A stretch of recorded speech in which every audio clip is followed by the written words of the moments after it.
ladies and gentlemen of the press, good afternoon.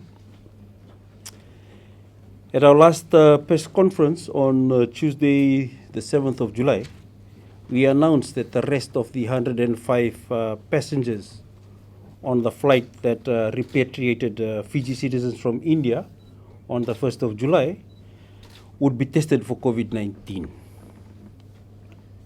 Today, based on the test results, the Ministry of Health and Medical Services is announcing 5 new border quarantine cases of COVID-19.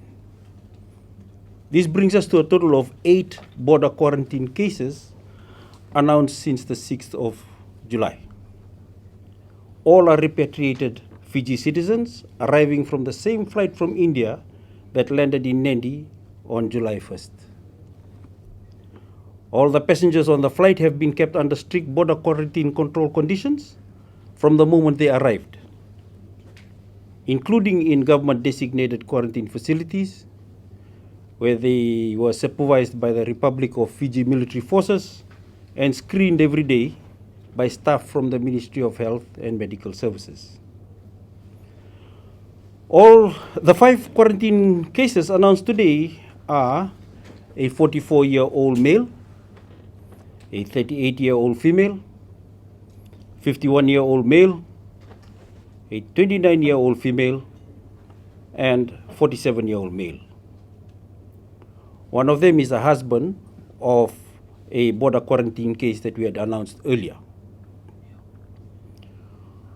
They are all stable, and only one has been having some mild symptoms, but he remains quite well and is considered amongst the stable cases. All have been securely transferred to hospital isolation facilities in Nadi and Lautoka. I will again re-emphasize here, so long as our border quarantine and infection prevention control protocols are upheld, there is no risk to the Fijian public from these latest border quarantine cases. The protocols to prevent transmission between the latest border quarantine cases and the support staff in the quarantine facilities have been upheld. There has been no breach. Hence, however, as an additional precaution, support staff in these facilities are being tested for COVID-19. I also wish to reassure the public that contrary to the Fiji Sun report yesterday morning, there wasn't any slip-up in our Fiji quarantine protocols. Since the introduction of our compulsory quarantine, we've taken into account the need to replicate quarantine conditions in alternative sites for serious medical reasons. The process to replicate these quarantine conditions is extremely strict, with the Royal Fiji Military Forces and Ministry of Health Medical Services surveillance taking place directly at the home quarantine site.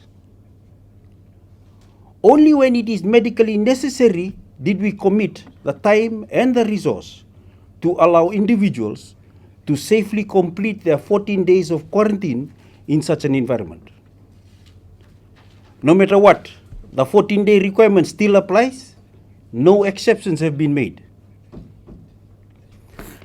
On another note, the Republic of Fiji Military Forces personnel that arrived in Fiji on Saturday, 27 June, will complete their 14 days of quarantine in a government-designated facility this weekend.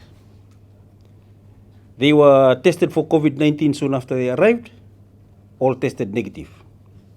They are being tested again because they need a second negative test result before being cleared for release from the quarantine.